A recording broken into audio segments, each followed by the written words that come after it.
Khalil ini memiliki filosofis yang sangat mendalam. Iya, asalkan memang ya hanya di atas maksa harus ada niat memangnya. Kemudian yang kedua harus rambut dipotong. Nah, berarti ada sesuatu yang dirusak.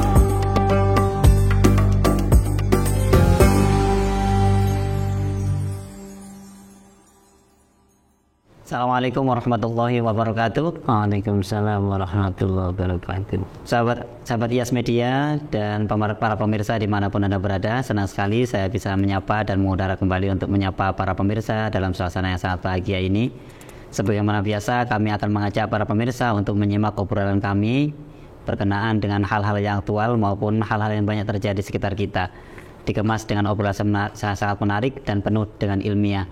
Sudah hadir di tengah-tengah kita yaitu pemateri kita Ustadz Sholeh Romli. Terlebih dahulu kita sapa dulu beliau. Assalamualaikum Ustadz. Waalaikumsalam warahmatullahi wabarakatuh. Alhamdulillah, pembahasan kita panjang Ustadz, dan insya Allah akan ada episode berikutnya Ustadz. Mudah-mudahan terus sehat. Beberapa waktu yang lalu kami menghadiri, istilahnya kalau di orang-orang Jawa itu tradisi sebelum berangkat umroh atau haji itu ada tasyakuran Ustadz, ada selamatan, dan tidak sedikit yang melakukan tasyakuran sebelum berangkat umroh atau haji. Itu dalam tasyakuran itu mengundang para mubaligh. Biasanya mubaligh itu pidato atau memberikan tausiah yang berkenaan dengan haji maupun umroh. Beberapa waktu yang lalu itu ada salah satu mubaligh itu menjelaskan tentang larangan-larangan yang harus dijauhi oleh orang yang akan melaksanakan umroh maupun orang yang melaksanakan haji. Itu tidak boleh, antara lain disebutkan tidak boleh bertengkar, tidak boleh berdebat dan sebagainya. Itu sebenarnya lebih jelasnya larangan-larangan pada waktu melaksanakan umroh dan haji itu seperti apa Ustaz? Iya, makasih. Jadi kalau di dalam Al-Quran fala urufata wala fusuqa wala jidala itu ya, itu ada larangan itu yang bersifat bersifat mengurangi pahala ya, seperti wala jidala. Jadi tidak ada dendanya, tetapi hajinya atau umrohnya itu pahalanya berkurang. Seperti orang puasa Ustaz. Iya, kalau fala rofata tidak boleh yang diartikan jima, ini baru mengarah kepada larangan yang berkaitan dengan denda. Ya, jadi ada larangan itu mengurangi pahala tanpa denda. Ada larangan itu berkaitan dengan denda. Larangan-larangan yang berkaitan dengan denda ini yang diterangkan di dalam kitab fikih ya, bahwa diistilahkan di situ dengan muharramatil ihram, hal-hal yang diharamkan disebabkan orang itu sudah melaksanakan ihram, sudah nawaitul hajjah atau sudah nawaitul umroh.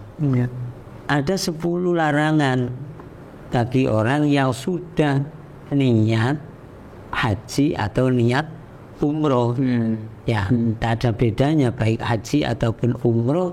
Begitu niat dari mikot dari ihram ya, nawaitul hajjah wa ahramtu bi lillahi ta'ala, atau yang umroh nawaitul umroh wa ahramtu biha lillahi ta'ala, maka harus menghindari larangan yang jumlahnya ada 10. Dari 10 ini, 10 larangan ini yang 9 jadi berkaitan dengan tadi itu tema ada larangan yang bersifat tarofu, ya, ada larangan yang bersifat itlaf, pengerusakan. Ya, ada perbedaan antara keduanya. Ya, ada tarofu itu enak-enakan, sesuatu yang menyenangkan kepada dirinya pada waktu kepada nafsunya. Ya, seperti pakai wangi-wangi ini kan orang seneng, itu diistilahkan tarofu. Ya, ada orang pakai baju, ini kan seneng ya, enak, harus pakai ihram ya, tarofu. Ada yang bersifat itlaf, ya, rambut dipotong. Nah, berarti ada sesuatu yang rusak, yang kuku dipotong, ada sesuatu yang dirusak, hewan dibunuh, ya. Nah, pengerusakan namanya Masuk mencabut. Ya, mencabut ada di cabut pohonan saja dan Nah, ini dari 10 tadi yang bersifat tarofu, enak-enakan tanpa ada sesuatu yang dirusak, maka itu baru kena denda ketika sengaja. Kalau tidak sengaja tidak ada dendanya.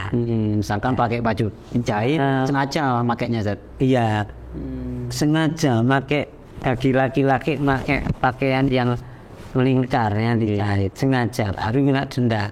Tapi kalau lupa kalau dirinya sedang ihram maka tidak apa-apa. Ya, itu bedanya. Beda dengan yang bersifat itraf. Lupa ataupun sengaja, lupa jenggotnya dicukur, ya tetap kena denda. Kenapa? Karena bersifat itraf. Itu berkaitan dengan denda yang bersifat pengerusakan sengaja ataupun tidak, yang bersifat tarofu tanpa ada sesuatu yang dirusak itu apabila sengaja. Itu bedanya. Kalau sanksinya, sanksi dari 10 larangan, yang 9 itu tidak ada yang membatalkan kepada ibadah haji atau umroh, tetapi antara denda dan tidak tadi itu ya saja ya. Yang bersifat tarofu kalau sengaja didenda, kalau tidak sengaja nggak didenda. Kalau yang bersifat ada pengerusakan ya maka sengaja ataupun tidak maka kena denda. Nah, kemudian kita rinci lagi 9 tadi itu ya, baik yang bersifat tarofu ataupun yang tidak, atau yang bersifat itraf, itu yang 9 tidak merusak kepada ibadah haji dan umrohnya, ya maksimal didenda. Haji sah, hajinya tetap jalan, tetap sah aja. Sah, umroh tapi karena memang melakukan pelanggaran ada sanksi. Ya, tetapi ada satu pelanggaran dari 10 itu yang nomor 9. Ini yang bersifat tarofu, ya. Ini pelanggaran yang fatal. Apa itu? Bersetubuh. Hanya ini yang menyebabkan batalnya haji. Tetapi istilah batal di dalam haji itu tidak sama dengan batalnya sholat dan puasa. Kalau sholat, tengah-tengah sholatnya batal, tidak boleh dilanjut. Tetapi kalau haji dan umroh, ya di tengah-tengah pelaksanaan kok bersetubuh, ini harus dilanjut. Harus sampai selesai sempurna seperti orang tidak batal. Tetapi hukumnya batal. Ya sama dengan orang puasa batal tapi wajib imsak. Terus sampai maghrib kering. Ya itu. Ya haji itu. Haji yang batal disebabkan bersetubuh sebelum tahallul awal. Umroh yang batal disebabkan bersetubuh karena belum tahallul, maka harus dilanjut sampai selesai. Hajinya nanti umrohnya batal, tetapi wajib diselesaikan dan harus diqodoi, harus melakukan umroh lagi atau haji lagi dari awal. Kemudian dendanya adalah menyembelih onta. Ya, menyembelih onta. Ini saya dahulukan karena larangan ini sangat berbahaya. Kemudian ada yang saya pernah mendengar, ada jamaah haji yang tidak mengerti tentang hal yang membatalkan haji dan umroh. Dikiranya haji dan umroh yang sudah orang itu sudah niat nawaitul hajj atau nawaitul umrah, dikiranya bisa batal cukup dengan saya batalkan sudah, dikiranya itu sudah batal. Ini terjadi apa ya? Jadi pertanyaan. Ada orang bertanya, Pak, bagaimana hukumnya, hukum haji saya. Saya sudah niat tanggal 8 Zulhijjah akan berangkat wukuf.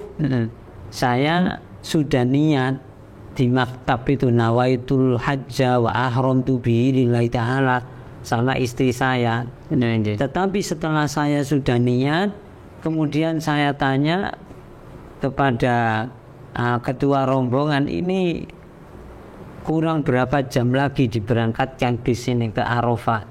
Oh, ini masih kurang 1,5 jam. Nah, akhirnya orang ini, oh kalau begitu niat saya batalkan. Akhirnya dia bersetubuh. Nah, dia bersetubuh padahal sudah niat, tetapi mau bersetubuh, dia Dikiranya boleh niat lagi, dikiranya dibatalkan dulu, niat lagi. Nah, ini bahaya. Orang seperti ini tetap namanya bersetubuh dalam keadaan ihram. Kenapa? Karena haji dan umroh begitu niat tidak bisa dibatalkan hanya dengan ucapan saya batalkan. Harus terus jalan, Ustaz. Harus terus jalan. Ya. Nah, ini sangat bahaya.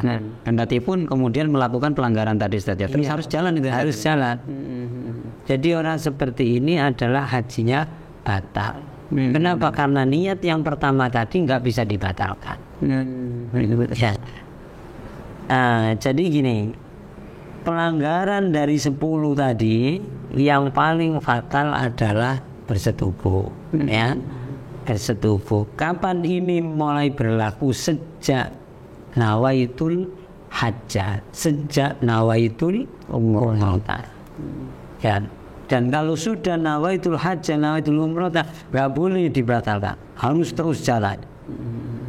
10 larangan ini harus dihindari, ya, harus dihindari.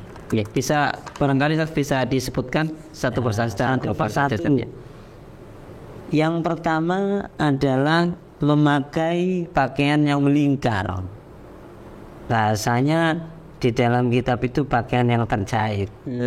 Tapi intinya bukan masalah dijahitnya, tapi melingkarnya.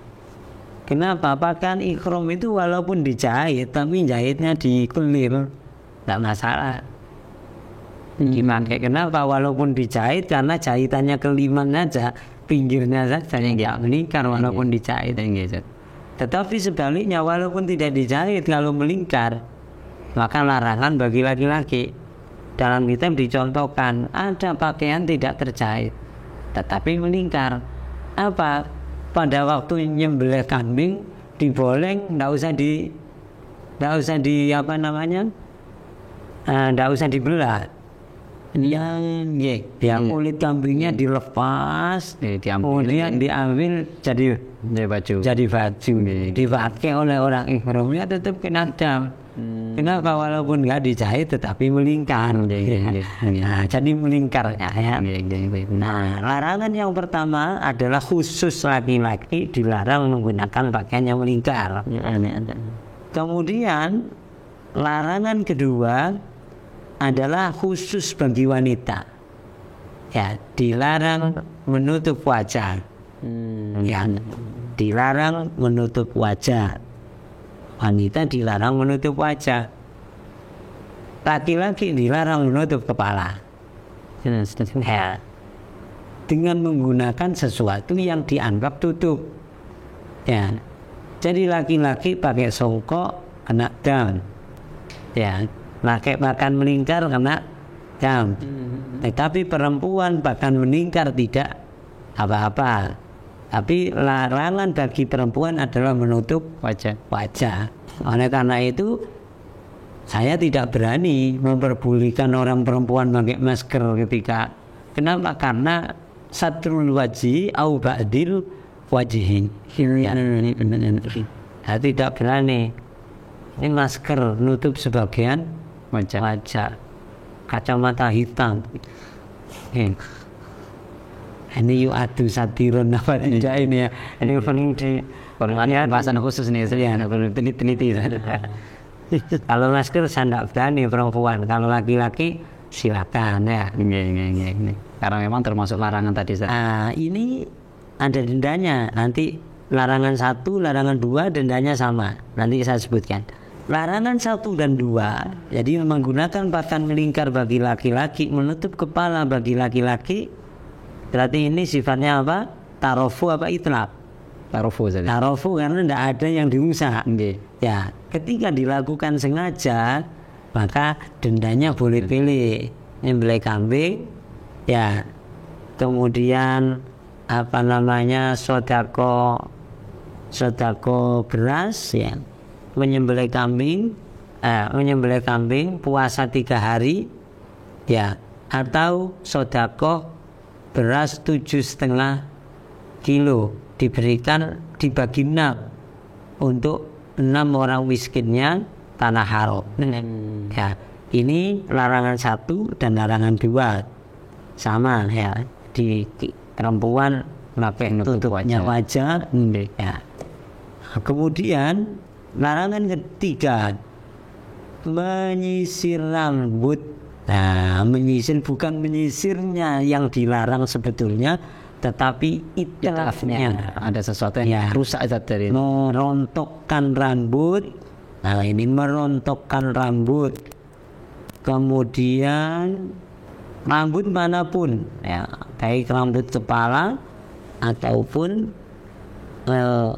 ini larangan ketiga, keempat ini sama, menyisir atau selain menyisir, tetapi merontokkan rambut. Rambut masuk mengusap rambut itu ya? Iya, menghilangkan kuku, dipotong, dicabut, ataukah bagaimana? Nah, ini larangan ketiga, keempat, dan kelima ini sama. 1 rambut, 1 mud. 1 mud kalau kita ikut Fathul Qadir 6,79. Ya gampangannya ya 7 on kan. Harus beras, harus lupa beras ya. Beras 7 on. Beras 7 sama disodakokan kepada fakir miskin tanah haram. Disodakokan kepada fakir miskin tanah haram ya.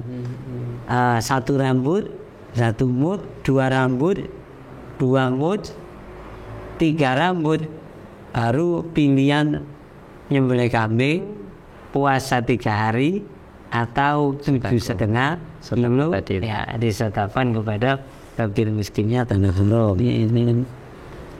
Kemudian nomor 6, memakai pewangi. Pewangi ini baik di badan, di pakaian, atau di makanan.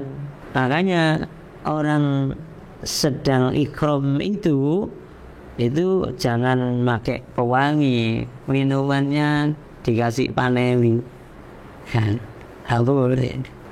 Jadi tidak harus pakai parfum saja. Iya. Sebenarnya pakai wanginya. Pewanginya itu diletakkan memang, jadi memang misalnya ayuk soda, jadi memang diletakkan untuk digunakan pewangi ya. Makanya sabunan kan tidak boleh. Sabunan pakai samping yang tidak boleh. Yang wangi saja, yang wangi. Jadi bukan kosdu kita, tapi mayuksot itu sesuatu yang memang digunakan untuk soda. Ya. Apa tujuannya sabun gif itu atau yang lainnya, misalnya kok dikasih pewangi? Memang dimaksudkan untuk digunakan sabun wangi, biar harum, harum lah. Karena ini bersifat tarofu. Maka kalau kita sengaja harus kena, kalau tidak sengaja kena tidak. Nah itu beda dengan mamisanihi ala yuksoda. Ada makanan, memang makanan itu wangi. Jeruk kita makan, ya memang wanginya itu bawaan dan jeruk. Sesuatu yang ada bukan nonton itu ya. Apa namanya? Tiba dan bukan untuk pewarna. Jadi memang. Kemudian yang ketujuh, ini bersifat literal. Membodoh, mengganggu, menyewa orang untuk membunuh, menyuruh orang lain untuk membunuh apa? Membunuh hewan kurban karena yang halal dimakan. Hewan kurban dan yang halal dimakan. Berarti kalau hanya bukan hewan luar, saat ambing dan hewan luar kalau dia. Tapi bertang pasti very in reward that we set to. Hanya orang who apply from back to give now. Dan yang itu hewan hewan yang halal dimakan apa tidak? Tentu tidak kasih apa. Jadi tidak ada tahu ya dengan kesehatan. Jadi hewan kurban halal dimakan tetapi bukan darat. Tidak dapat. Itu yang nanti kita setelah ini sengaja tidak sengaja nanti ada yang saya saksinya nanti ini hewan kurban ini dipilah menjadi dua. Kalau menurut penilaian umum itu ini kecil, maka wajibnya boleh gede. Oh ini besar, maka seperti banyak ya, ada banyak, tapi banyak yang wahsi ya, yang alasan karena ya mengukur kecil besarnya itu dari mana? Dari kebiasaan ya. Anggapan orang atau gimana? Ada dulunya di kita seperti tahrir itu kan ada ini kecil, ini besar, sama dengan pohon ini kecil, ini besar. Itu bedanya. Kalau kecil kambing, kalau besar itu sapi atau onta. Kemudian akad nikah, ini larangan yang ke-8. Ini larangan yang tidak ada efeknya kepada ibadah haji dan tidak menimbulkan denda. Tetapi akad nikahnya yang nggak sah. Jadi ini nama tidak masuk tarufu tadi Zat. Ya akad nikah. Tidak masuk tarufu ya. Tidak masuk tarufu sengaja, tak sengaja, tidak ada dendanya. Ya tidak pengaruh kepada ibadahnya. Tidak pengaruh pada ibadah haji, tetapi nikahnya yang tidak sah. Jadi larangan arahnya bukan ke hajinya dan ada umrohnya, tetapi kembali kepada sesuatu yang dilarang itu sendiri. Nah, itu nomor. Jadi sesuatu yang dikerjakan itu dianggap tidak terjadi. Tidak terjadi. Nah, ini mengalap barokah akad nikah Masjidil Haram dalam keadaan ihram. Kalau nikah di Masjidil Haram silakan, asalkan tidak pada waktu ihram. Nomor 9 tadi bersetubuh. Nah, bersetubuh ini hajinya batal tetapi harus lanjut, wajib diqodoi dan wajib membayar menyembelih unta. Nomor 10 adalah bertemu kulit ya antara pusar dan lutut dengan perempuan yang halal ya. Jadi ini harus dihindari juga. Padahal hanya bertemu kulit saja Zat ya. Iya, dengan perempuan yang halal. Dan itu harus harus dihindari. Ya, demikian 10 larangan harus kita pahami, baik yang beribadah haji ataupun yang umroh. Mudah-mudahan bermanfaat. Amin. Terima kasih atas kebersamaan Zat. Mudah-mudahan menjadi tambahan informasi yang barokah untuk kita semua.